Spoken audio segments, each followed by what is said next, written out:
नमस्कार विद्यार्थी मित्रों, नवीं कक्षा के सभी बच्चों का इस क्लास के अंदर स्वागत करता हूँ। नवीं कक्षा के हिंदी के अंदर 21वां गद्य पढ़ रहे हैं, क्रांतिकारी शेखर का बचपन।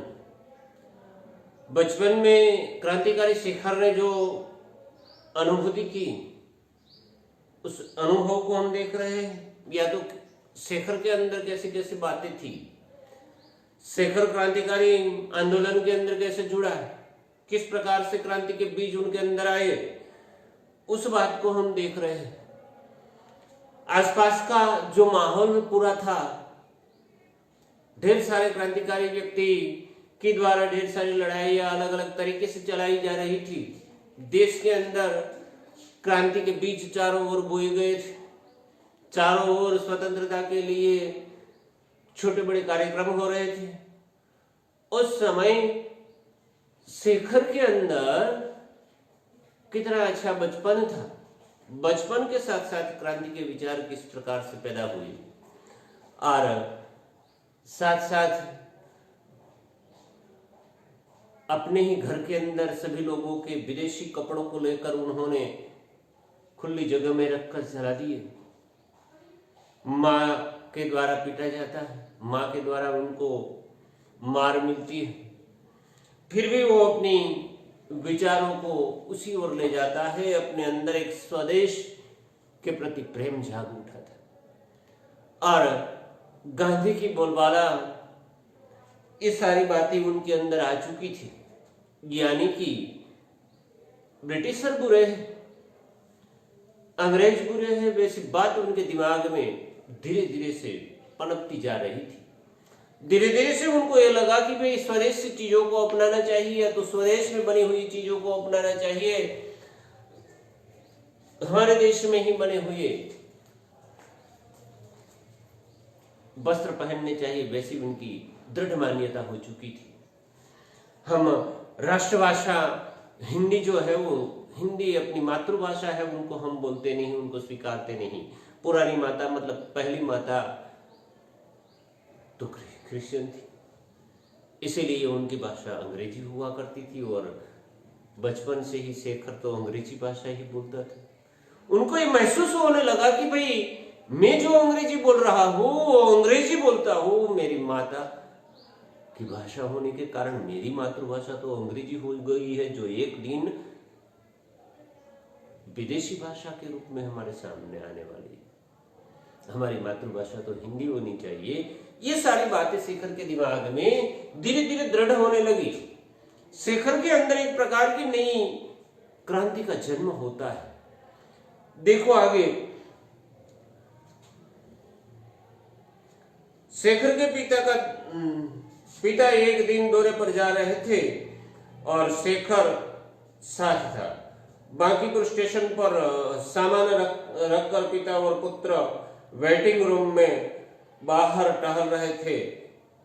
शेखर कुछ आगे, पिता पीछे। शेखर और उनके पिताजी दौरे पर जा रहे थे, शेखर को साथ लेकर जाते हैं, और बांकीपुर स्टेशन पर इधर उधर टहल रहे थे। शेखर आगे चल रहा था, पीछे उनके पिताजी चल रहे थे। वहां से आगे जाना है, वहां तक हमने देखा था अगले भाग के अंदर। और दूसरे भाग के अंदर हम उनके अंत तरफ जाते हैं, देखते हैं। भाग 1 का अंश हमारे सामने रखा है, उनके अंदर शेखर की दूसरी एक बात को हम देखने की ओर जा रहे हैं। पास से एक लड़का आया और शेखर की ओर उत्सुक होकर अंग्रेजी में बोला, तुम्हारा नाम क्या है? शेखर ने सिर से पैर तक उसे देखा। लड़का एक अच्छा सा सूट पहने था, सिर पर अंग्रेजी टोपी, और उसके स्वर में अहंकार था।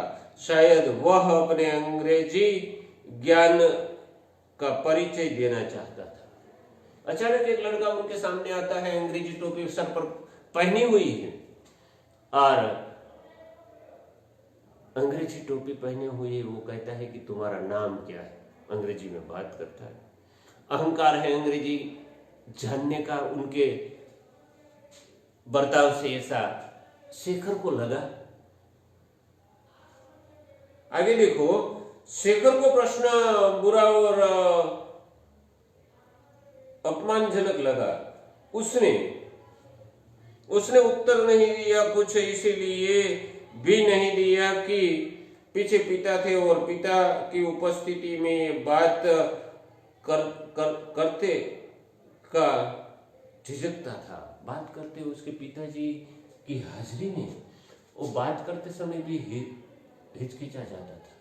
इतना उनके पिताजी का डर था, उनका मान सम्मान रखने वाला बच्चा था। पर वो उचित समय जानता नहीं कि इस समय मुझे इनका प्रत्युत्तर देना नहीं चाहिए, वैसा उन्होंने तय किया।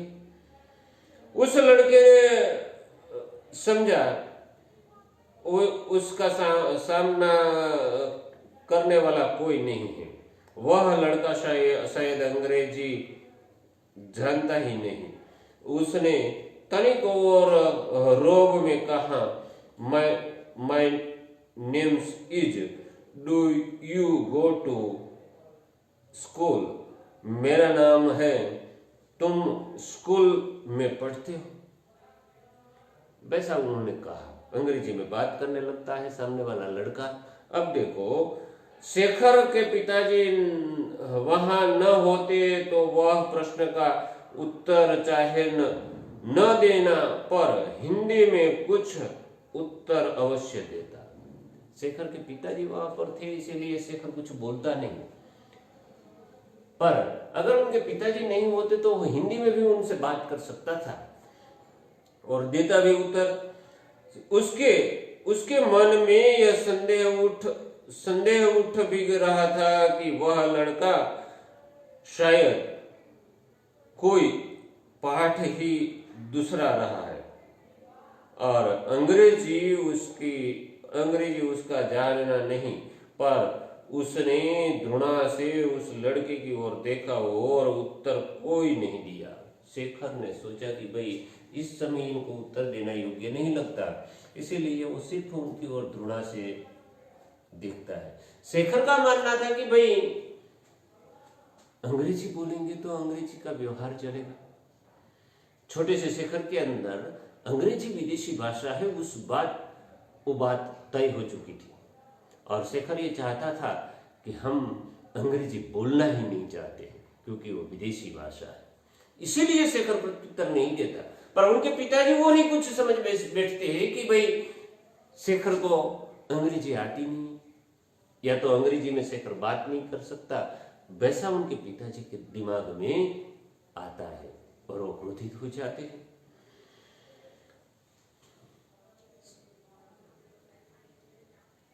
पिता ने क्रुद्ध स्वर में कहा, शायद उस लड़के को जानने के लिए कि मेरा लड़का अंग्रेजी जानता है जवाब क्यों नहीं देते? शेखर के पिताजी कहते हैं कि मेरा लड़का तो अंग्रेजी जानता है, जवाब क्यों नहीं देता?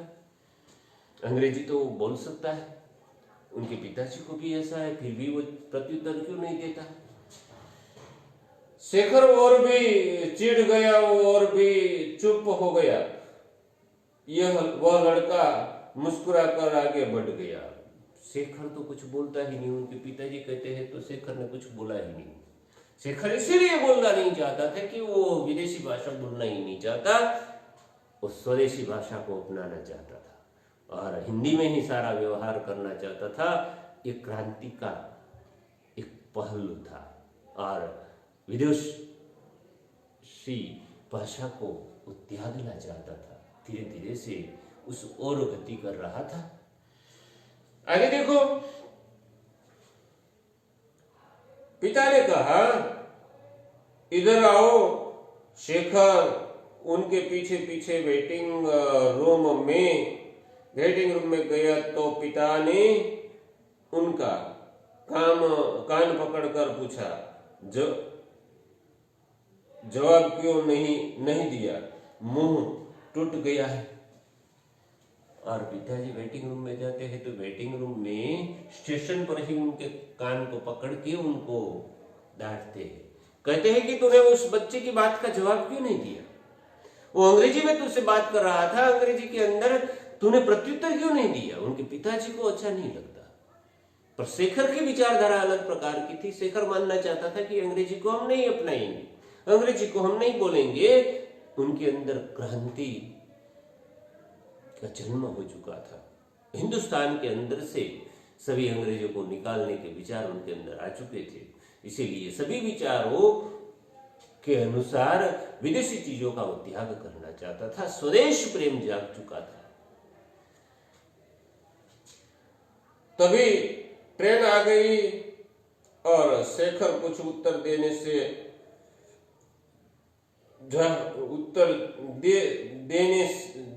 देने से या उत्तर न देने से की गुंजाइश करने में रह गया। शेखर उत्तर दे या न दे, उसी समय ट्रेन आ जाती है स्टेशन पर, और ट्रेन आते ही सारा मसला वहीं पर रह जाता है, सारी बातें वहीं पर रह जाती है। दूसरे दिन घर पर पिता ने माँ से कहा, हमारे लड़के सब बुद्धू है।